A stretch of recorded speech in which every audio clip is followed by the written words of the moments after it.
네, 반갑습니다. 오늘은 대한민국이 중국이 속국이 된다면 좋은 점과 나쁜 점은 사실 이 이야기를 할까 생각했을 적에 살짝 고민됐어요. 대한민국이 중국이 속국이 된다면이 아니라 대한민국이 중국의 속국이라면 이렇게 시작하는 건 어떨까? 한국은 작은 나라지만 중국몽과 함께하겠다. 이 중국이 함께하겠다는 이야기는 굉장히 유명하죠. 바로 문재인 대통령이 이제 한중 취임 초기에 한중 정상회담에 가서 이야기를 하셨어요. 물론 뒤에 워딩이 더 있긴 해요. 대신에 이 중국몽이 이제 중국만의 꿈이 아니라 대신에 이제 세계인과 함께 꾸는 꿈이었으면 좋겠다. 이런 내용으로 기억이 되는데, 여하튼 중국몽과 함께하겠다는 이 말이 단순히 우호적인 말이 아니라 약간 더 이상의 의미를 담고 있는 것으로 많이 받아들여졌던 것 같아요. 이 중국몽이라는 게 사실 이 중국의 전통적인 화의관, 우리는 세계의 중심, 그리고 문명민족, 그리고 우리 주변의 나라들 동이, 서융, 남만, 북적 등은 모두 오랑캐다. 그래서 이런 중국식 전통적 화의관을 현대적으로 풀어나가겠다는 얘기 몇 개는 안 되거든요.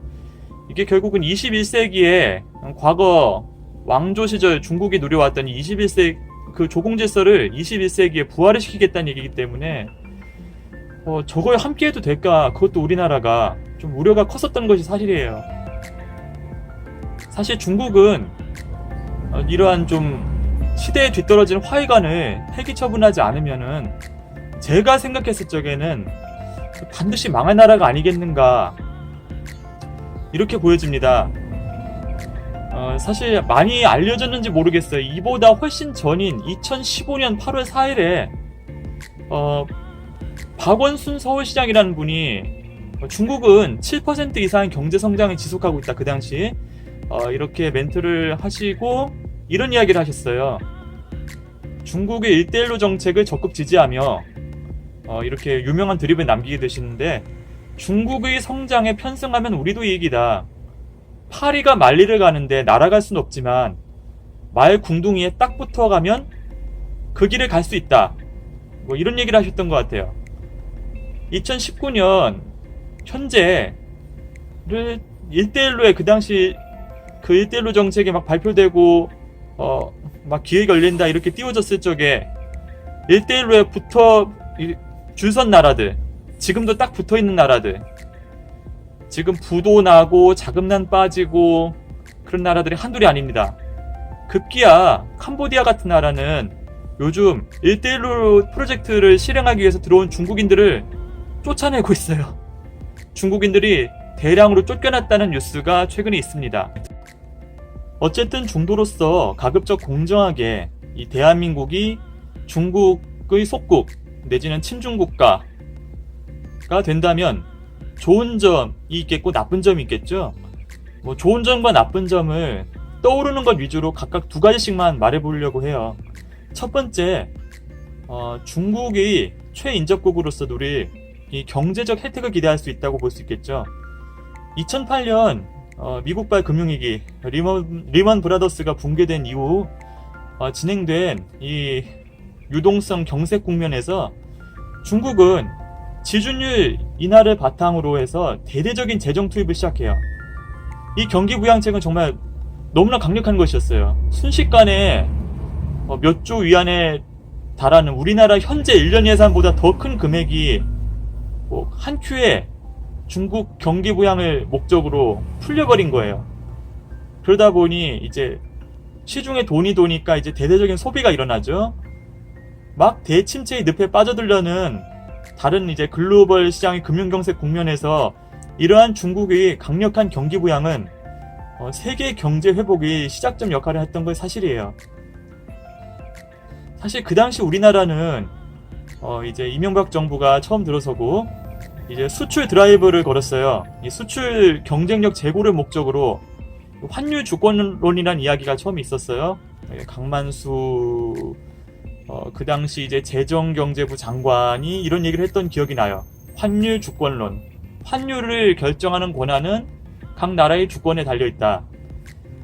근데 이게 결국은 이제 환율을 절하해서 수출 경쟁력을 끌어올리겠다 이런 취지였는데, 금융위기 국면에서 환율을 인위적으로 절하했다가는 역풍을 맞기 십상이죠. 실제 역풍을 맞았어요. 하루 만에 제 기억에 9월 말이었지 싶어요. 9월 하순이었었던데, 2008년 9월 하순, 하루 만에 원달러 환율이 100원 정도 널뛰기를 했던 날이 있었어요. 우리나라가 그때 제2의 IMF가 오는 것이 아니냐, 금융이 흔들리고 있다, 이런 얘기들이 굉장히 많았었어요.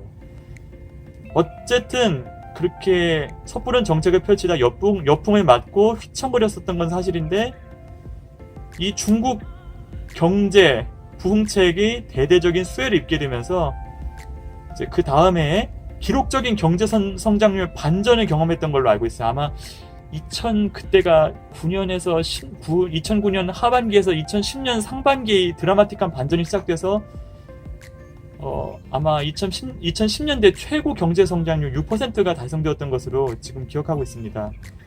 당시 미국 대통령 오바마가 중국을 놓고 이렇게 얘기했어요. 너희는 G2다. 세계 경제를 이끌어가는 두 개 리더국이 있는데 그중 하나가 미국이고 그중 하나가 너희 중국이다. 이렇게 칭송받기도 했었어요.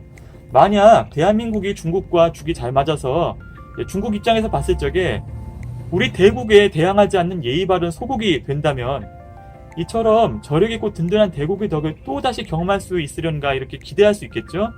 두 번째가 이제 우리나라의 미래에 굉장히 중요한 문제인데, 남북 평화통일 시에 중국의 협조를 기대하는 그런 입장인 거죠. 우리가 중국과 잘 지낸다면은 중국도 우리가 남북 평화통일을 했을 적에 우리 편을 들어줄 것이다라는 일종의 기대 심리인 거예요. 현재 정전 협정에 이르기까지 이제 사실 현재 중국은 현 한반도 남북 분단 체제에 숟가락을 올려놓고 이해 당사자를 자처하고 있는 상황입니다. 그리고 지금도 북한에 대해서 큰 영향력을 행사하고 있는 든든한 뒷배이기도 해요. 부인할 수 없는 사실이죠. 오늘날에도 육자회담의 주요 참가국들 중 하나로 계속 언급되기도 해요. 대한민국의 입장에서 중국이 한반도 통일에 초를 치는 일을 막기 위해 장기적으로 비율을 맞춰서 훗날 중국이 통일 한국의 형성을 회방하지 않도록 하고픈 그런 희망을 품을 수 있다고는 생각이 돼요. 심정적으로요. 그런데 우리가 그동안 중국의 비율을 안 맞췄느냐? 문재인 정부 출범 직후부터 지금까지 이 강대한 중국을 제가 봤을 적에는 참 극진히 받들어 모셨던 것 같아요. 정성껏요. 이런 얘기까지도 처음에 했어요. 처음에 문재인 정부가 스타트를 했을 때 중국에 약속을 했어요. 사드 추가 배치를 우리는 절대 검토하지 않겠다. 그리고 두 번째가 미국의 MD 미사일 방어 체계에 우리가 참여하지 않겠다.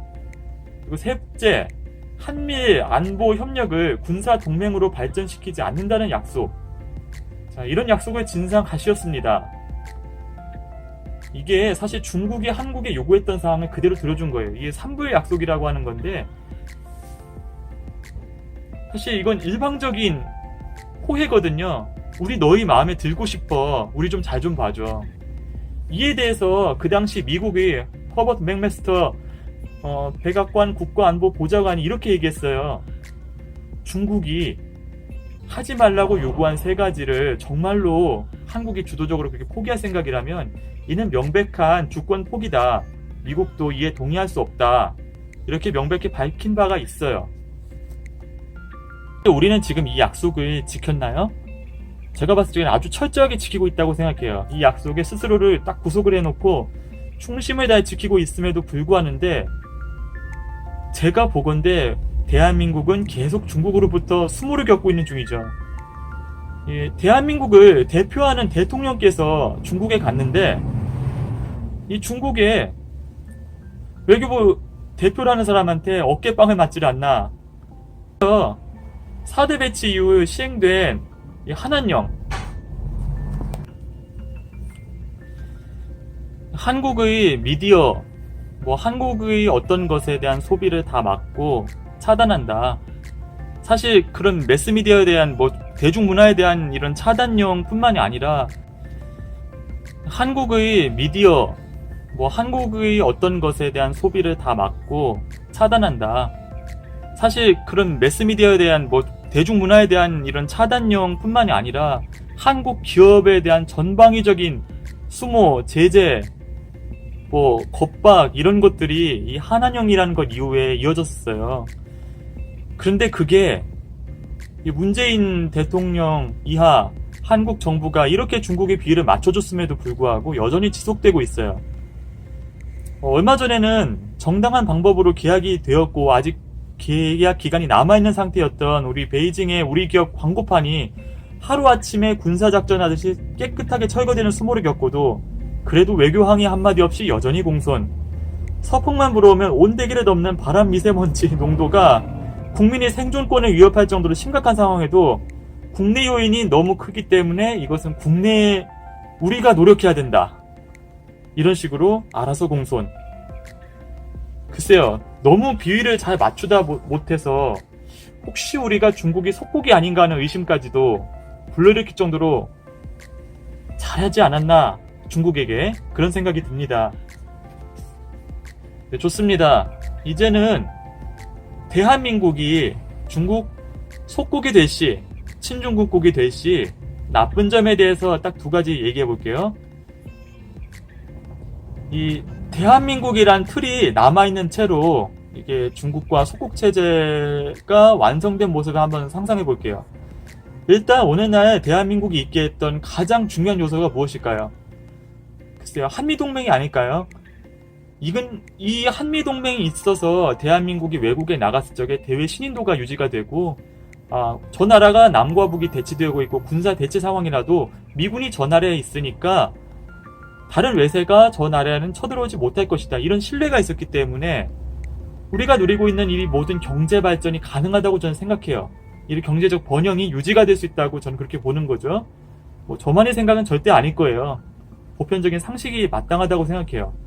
문제는 이게 한중 동맹으로 100% 대체될 거예요. 그 전에 한미 동맹이 없어지고 그 자리를 한중 동맹이 차지하겠죠. 계속 이렇게 중국 비례 맞추다 보면은 결국은 이 일이 이루어질 거예요.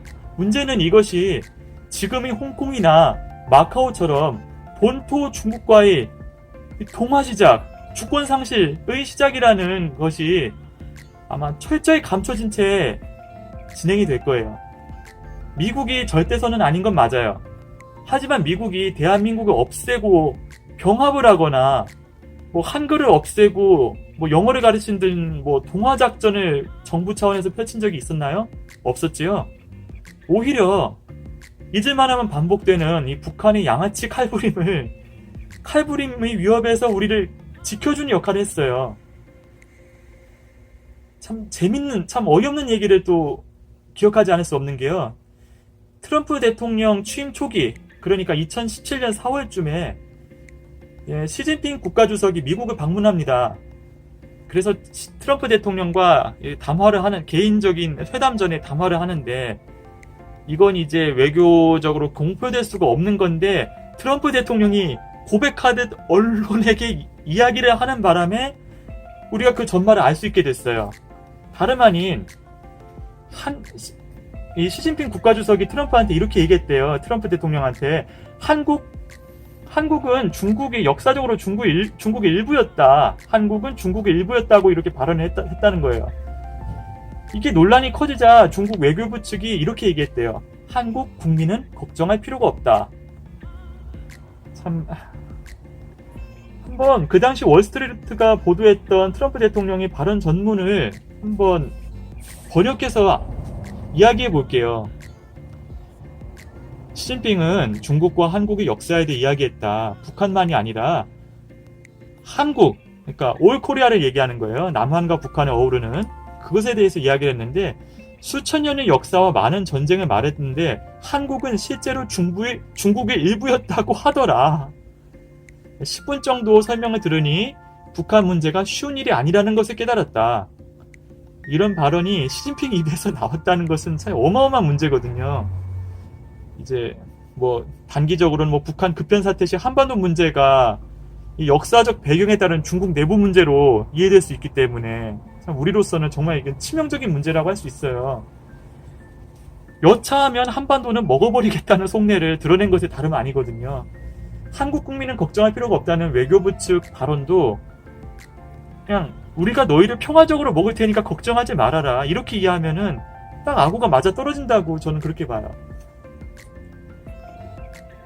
이런 역사적 배경에 관해서는 그중 일부분은 제가 언젠가 다뤄볼 기회가 있을 것이라 생각하지만 어쨌든 현재의 중국이 현재의 정치 체제와 현재의 국가 지향성을 지닌 채 존재하는 한 이 한미 동맹 해체 및 이 남북 통일, 평화 남북 통일을 명분으로 한 한중 동맹으로의 대체는 곧 대한민국이라는 국가의 틀이 중국에 의해 중국의 일부로 먹혀지는 것을 의미한다고 볼 수 있지 않을까요?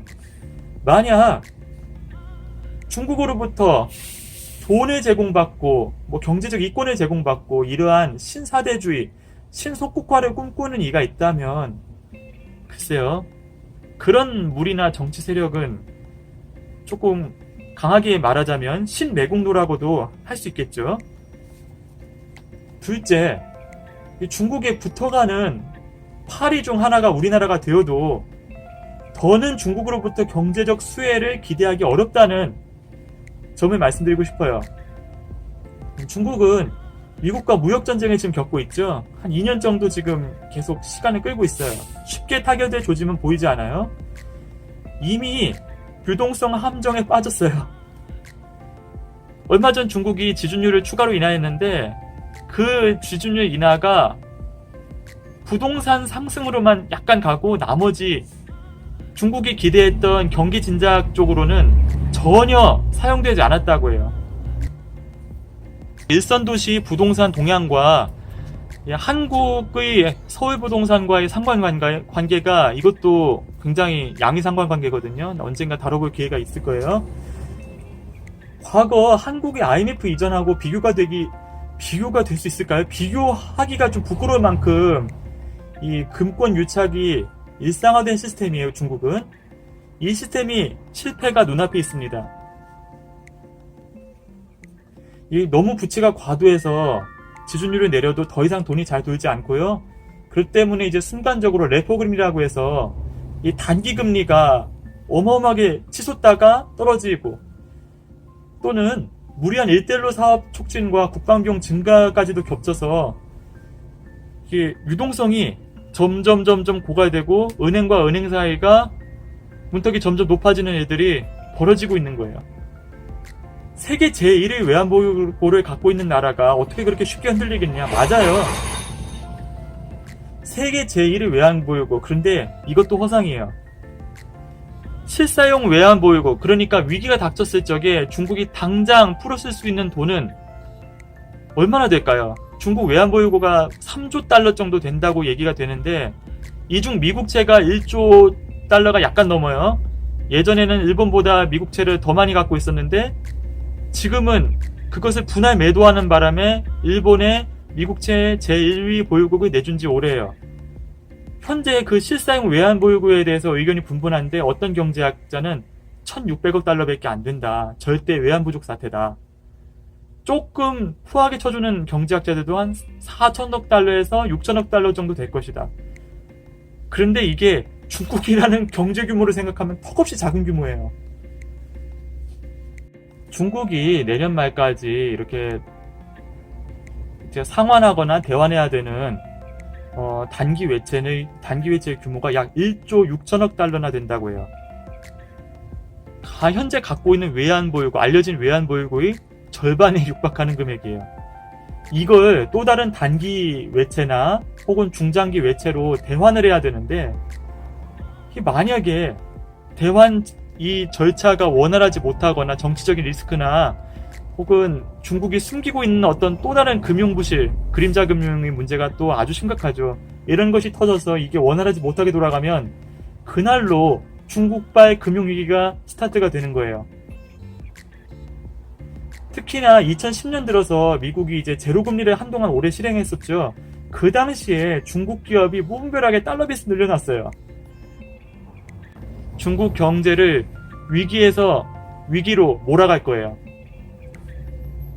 요 며칠 전 블룸버그 통신에서 보도하기를 미국 행정부에서 미국 자본의 중국 유입을 리스크 회피 차원에서 차단할 수 있으며 이게 미국 주식시장에 상장된 이미 미국 주식시장에 이렇게 올려져 있는 리스팅되어 있는 중국 기업들 중에 이 회계 불투명성에 걸리는 기업들을 조사 후 상장 폐지시킬 수 있다고 말한 바가 있다고 해요.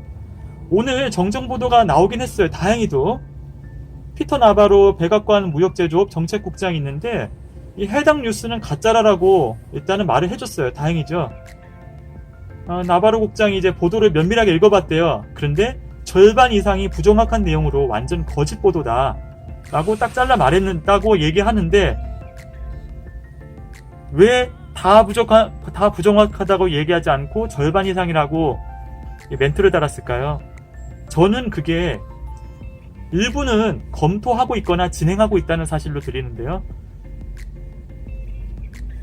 하여튼 오늘 10월 10일과 10월 11일 이틀에 거쳐서 미중 무역 담판이 워싱턴 DC에서 열릴 예정인데 아마 타결될 전망은 그렇게 밝지만은 않다 보여집니다.